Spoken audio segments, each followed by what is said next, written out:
Salut à tous, mon nom est Steve Sandy Meeple et bienvenue dans la tranche de 31 à 40 dans mon top 100 de meilleurs jeux de société. On laisse déjà un like à cette vidéo, abonnez-vous à la chaîne et activez la cloche pour être toujours averti de mes prochaines vidéos. Donc on commence tout de suite ce top avec la 40e position. 40e position, un fameux jeu de train où est-ce qu'il y a eu une nouvelle édition, l'Ultimate Edition. Attention, attention, perdez pas le temps de faire des points en début de partie parce que ça va vous rattraper à la fin. En 40e position, nous avons le jeu Russian Railroad. Je n'ai même pas essayé les extensions et j'aime beaucoup ce jeu-là. C'est un jeu de placement d'ouvriers, justement, où est-ce que vous allez tenter de faire, dans le fond, faire évoluer certaines lignes de train. Et en fonction de, dans le fond, plus que votre ligne de train, mais plus qu'elle est améliorée aussi, parce qu'il y a des lignes de train assez basiques, mais il y en a de différentes couleurs qui vont être des lignes de train qui vont vous rapporter beaucoup plus de points. Il y a aussi des personnages, justement, qui vont vous donner des bonus au cours de la partie. Vous allez tenter de faire augmenter une track mauve également.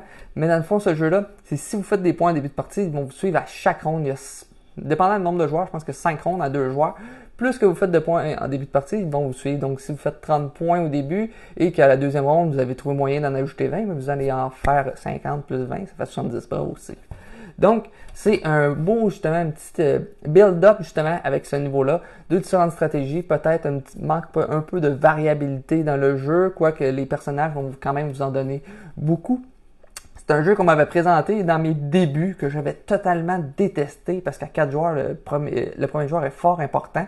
Mais bon, j'ai appris, justement, que faut pas aller trop vite avec les jeux de société. Prendre des jeux de société trop complexes, trop tôt, peut vous nuire. Donc, j'ai fort apprécié mon retour sur Russian Railroad en 40e position.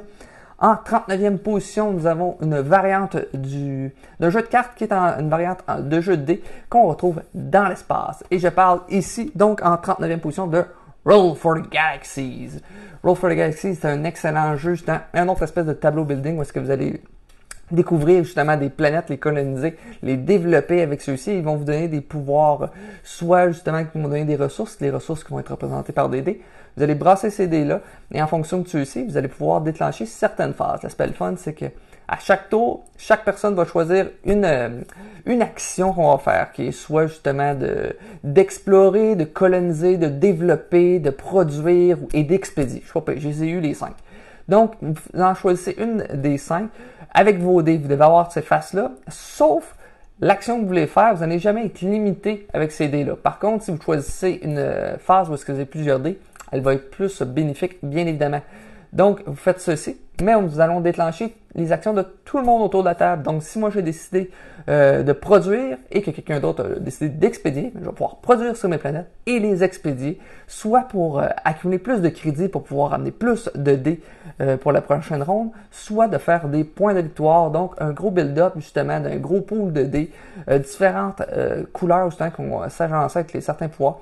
J'ai l'extension ambition en plus qui vous permet d'ajouter des objectifs en cours de partie, qui soient des objectifs que dès qu'il y en a un qui l'a, il ramasse les points de victoire, ou des objectifs de celui qui en a le plus. Donc, vous pouvez vous faire voler votre objectif une fois que vous l'avez récupéré. Donc, en 39e position, Roll for the Galaxies, un excellent jeu.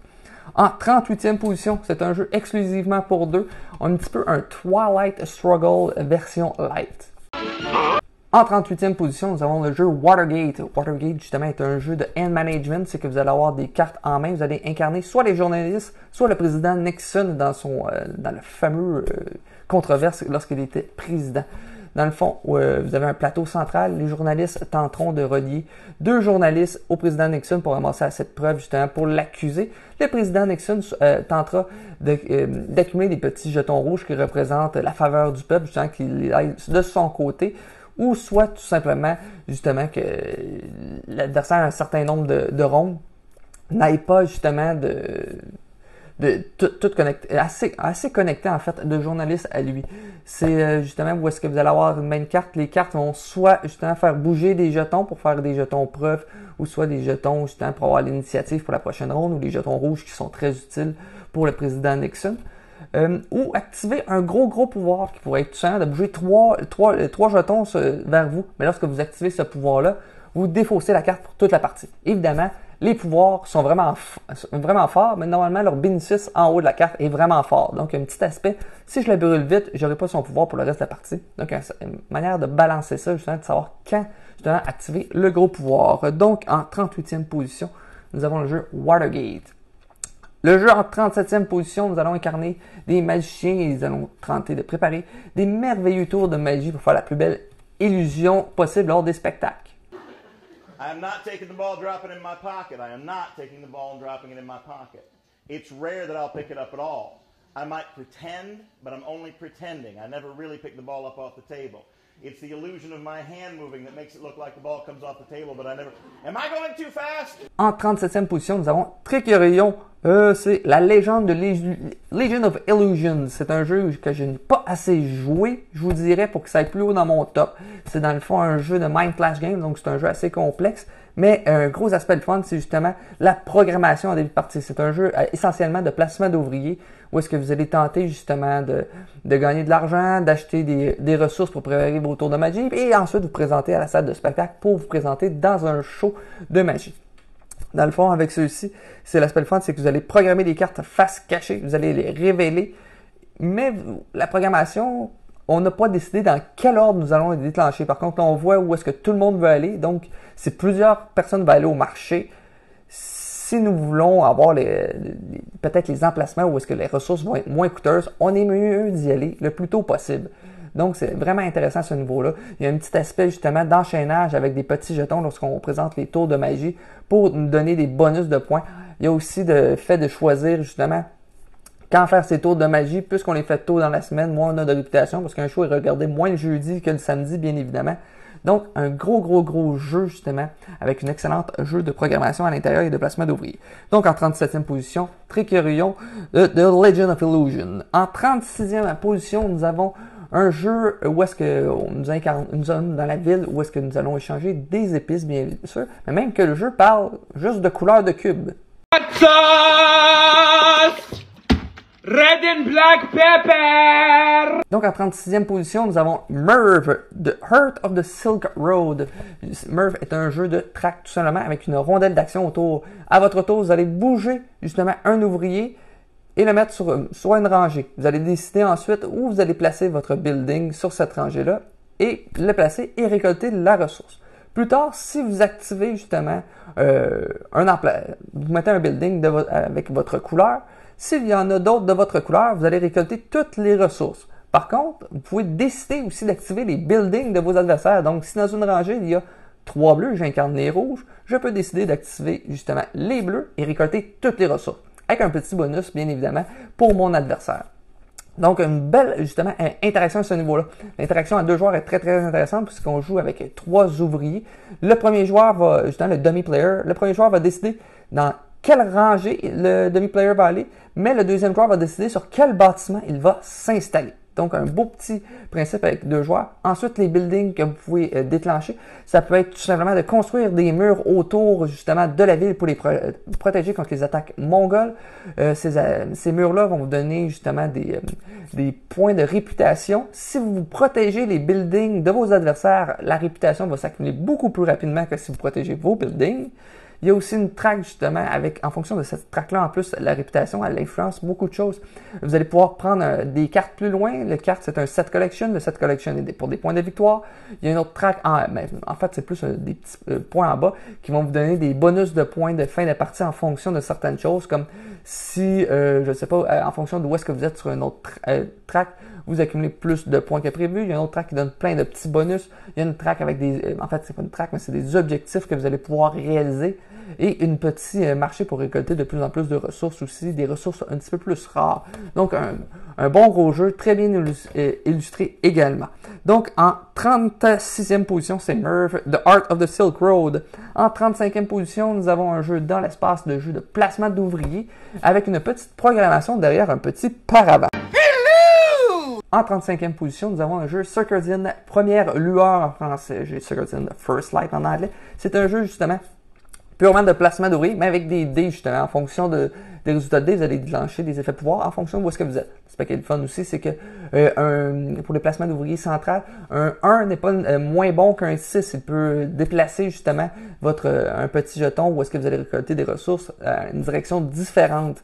Justement, nous avons un aspect de planification, puisque nous allons le faire de manière cachée. Nous allons pouvoir mettre des dés dans l'ordre que l'on veut. Enfin, non, il faut programmer justement l'ordre que l'on veut. Donc, si quelqu'un prend un emplacement qu'on voulait avec un certain dé, ça peut tout chambouler. J'aime particulièrement justement le jeu s'adapte bien à 2 joueurs, puisqu'il y a justement des plateaux qui sont tournés, qui ont moins d'emplacements si vous êtes dans une partie à 2 joueurs. Il y a un gros aspect justement d'income qu'on retrouve dans les jeux que j'aime beaucoup. Si votre moissonneuse justement est sur la planète va plus loin, elle va accumuler plus de ressources, mais en fonction d'où est-ce que vous êtes, ça va être des ressources différentes. Il y a un aspect aussi où que vous allez tenter de réaliser des objectifs. Vous allez mettre justement, il y a un plateau où est-ce qu'il y a des extraterrestres. En fonction de l'extraterrestre, vous pouvez donner, mettons, 6 énergies à ceux-ci. Ça va donner des points. Mais vous allez devoir sacrifier un dé à cet emplacement-là. En fonction du dé que vous sacrifiez, vous allez avoir un bonus. Par contre, plus que la partie avance, ça ne sera plus des bonus qui vont être alloués, ça va être des malus. Donc, un petit aspect de pouvoir mettre des dés plus rapidement possible. Plus les malus sont plus facilement évitables avec les petits dés. Donc, un bon jeu justement de programmation et de placement d'ouvriers avec des dés. C'était en 35e position, Second First Light. En 34e position, nous avons un jeu de Marvel. C'est mon seul jeu de Marvel qui est assez simple, que je joue beaucoup avec mon garçon.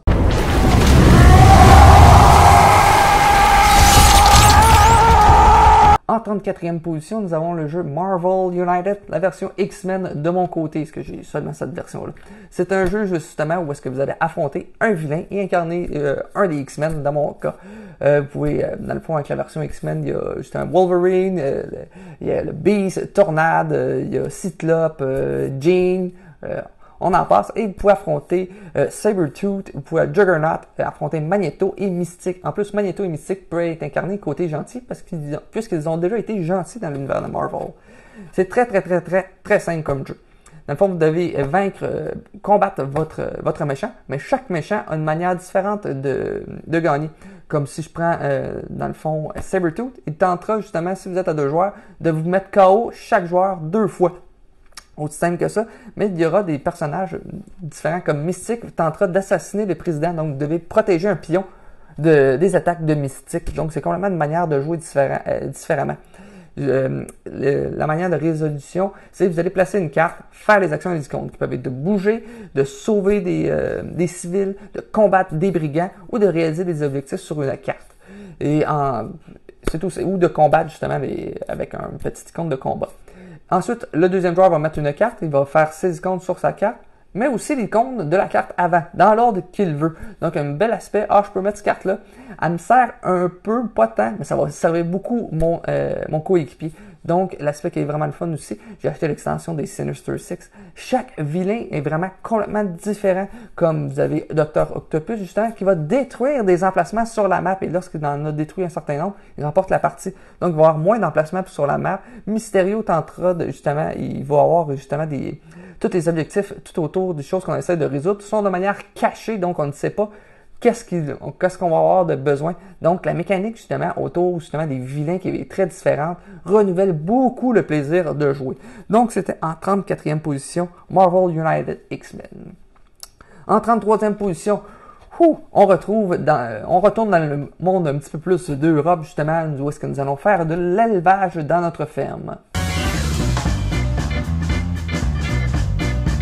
En 33e position, nous avons Terre d'Arles. Je vais vous mettre un lien, j'ai déjà fait une vidéo sur celui-ci. C'est un jeu exclusivement à 2 joueurs, avec l'extension à 3 joueurs, je ne l'ai pas. Vous pouvez jouer à 1 joueur, c'est vrai aussi, qui est un Beat Your Own Score. C'est une manière d'apprendre les règles, je vous dirais, c'est pas tant intéressant. C'est un petit puzzle, justement, qu'une fois résolu, vous allez avoir fait. Dans le fond, c'est un jeu où est-ce que vous allez construire votre ferme, mais visuellement, vous voyez vraiment quand vous faites évoluer votre ferme. Vous pouvez construire des bâtiments qui vont vous donner des points, faire de l'élevage, avoir de plus en plus d'animaux. C'est juste que la manière de scorer les animaux, c'est que vos animaux qui sont le plus présents sur votre ferme ne donnent pas de points. Les deuxièmes plus présents, c'est 1 point par animal. Et ceux moins présents, c'est 2 points par animal. Donc, il faut balancer à ce niveau-là. Il y a aussi justement de la vente d'articles comme du cuir que vous pouvez vendre, du bois, vous pouvez faire plein de choses. C'est un placement d'ouvriers à la base, justement, de joueurs. Et vous allez faire des actions qui sont strictement réservées au printemps, plutôt à l'été et à l'hiver. En fonction de ceux-ci, vous allez devoir vous préparer à l'hiver avec certaines ressources et bien sûr nourrir vos ouvriers. Vous êtes quand même dans un jeu de Uwe Rosenberg. Donc en 33e position, c'était Terdal. En 32e position, nous avons un jeu de tableau building mélangé avec un placement d'ouvriers, justement, avec une petite rondelle, justement, pas une rondelle d'action tout à fait, mais c'est comme une rondelle de temps. Fermez, moustache! Je suis en retard! Donc, en 32e position, nous avons Glenmorder Chronicle. La rondelle de temps, ce que je vous dis, c'est tout simplement, vous avez des ouvriers avec un petit peu à la Tokaido, justement, si vous allez avancer sur celle-ci, et vous allez choisir une tuile que vous voulez mettre, justement, dans votre royaume. Par contre, c'est toujours le dernier joueur sur cette piste qui va jouer. Donc, si j'avance de 3, l'adversaire peut avancer de 1, prendre la tuile, avancer de 1, prendre la tuile, et avancer de 1, et passer devant moi, donc il va jouer 3 fois avant que je joue. C'est le fun de ce jeu-là, c'est lorsque vous allez placer vos tuiles, vous allez activer votre tuile, mais aussi tous ceux qui sont autour. Donc, vous pouvez faire des combos, puisque vous pouvez gagner un bois, gagner une vache et gagner un blé, et prendre une tuile qui vous donne, si vous donnez 3 ressources différentes, qui va vous donner 6 points, tout simplement. Donc, un gros aspect justement de tableau building à ce niveau-là. L'autre aspect le fun, c'est la manière de scorer à chaque fin d'air. Il y a 4 aires dans le jeu. Vous allez scorer sur, je pense, c'est 4 objectifs. Soit celui qui a le plus de tonneaux, soit celui qui a le plus de personnages, celui qui a le plus de cartes, et celui qui a, j'en oublie un, c'est Edouard d'autres choses. Donc, vous scorez ça. Comment vous faites le scoring? C'est en fonction de la différence avec celui qui en a le moins. Donc, si j'ai, je sais pas, 5 tonneaux et un adversaire en a, celui qui en a le moins en a 1, j'ai 4. Vous regardez sur la track, je pense à 4, c'est 5 points de victoire que ça vous donne. Par contre, si vous en aviez 8, ça pourrait être 5. Par contre, si vous êtes celui qui en a le moins, évidemment, vous ne faites pas de points, mais vous comparez ça à pour chaque emplacement. Et en fin de partie, justement, la partie se déclenche lorsque nous allons passer la fin du monde à un certain emplacement. Grosse manière, justement, l'aspect des objectifs, mais pas les objectifs, mais les manières de scorer, vraiment très différentes de ce que j'ai. Et j'aime beaucoup ce jeu-là. Donc, en 32e position, Glenmorder Chronicle. Attachez-vous vos trucs. Beaucoup de collants à coller, par contre. En 31e position, nous avons un jeu, justement, de construction d'usines et de gestion de la pollution. Je parle ici de Energy Empire, de Manhattan Project, Energy Empire plutôt. C'est un jeu de placement d'ouvriers et de tableau building, encore une fois. C'est tout simplement une gestion de ressources classique avec ça, mais que lorsque vous allez construire des cartes, elles vont peut-être générer de la pollution sur votre tableau. Il y a une manière de gérer cette pollution-là. Vous allez tenter de créer des usines qui vont vous donner de l'énergie, puisque l'énergie est très importante dans ce jeu-là, puisque le placement d'ouvrier, vous mettez un ouvrier, faire son action, quelqu'un d'autre peut venir placer un ouvrier à cet endroit-là, mais ça va lui coûter 1 énergie à ce niveau-là. Il y a quelqu'un d'autre qui pourrait venir, mais lui, ça va y en coûter 2. Mais si vous êtes le premier, rien ne vous empêche de mettre 2 énergies pour que le prochain doive en mettre 3 énergies. Donc, un beau aspect, justement, d'interaction à ce niveau-là. À un certain moment, on récupère nos ouvriers. On peut faire une action, justement, pour réaliser des objectifs aussi pour la fin de la partie, pour scorer des points. Des fois, on peut peut-être essayer de retirer ses ouvriers au bon moment, puisque en fonction du nombre d'énergie, on pourrait anticiper qu'une personne va retirer ses ouvriers pour pouvoir venir à un certain endroit, justement, qui va être libre, donc va nous coûter moins d'énergie. Les dés vous génèrent de l'énergie, oui, mais si vous avez des usines nucléaires, ça vous donne beaucoup plus de pollution que si vous avez des petites éoliennes. Évidemment, ça donne moins d'énergie à ce niveau-là. Donc, un jeu avec une thématique vraiment différente de ce qu'on retrouve sur le marché. Bien hâte de voir l'extension qui va peut-être finir par sortir. On sait que l'auteur, le propriétaire de la compagnie était décédé durant la campagne, malheureusement. Donc, en 31e position, nous avons Manhattan Project Energy Empire. Est-ce qu'il y a des jeux là-dedans que vous aimez beaucoup? Est-ce qu'il y en a que vous n'avez pas essayé, que vous aimeriez plus d'informations? Dites-moi ça en commentaire. Sinon, on se retrouve dans une prochaine vidéo. Ciao!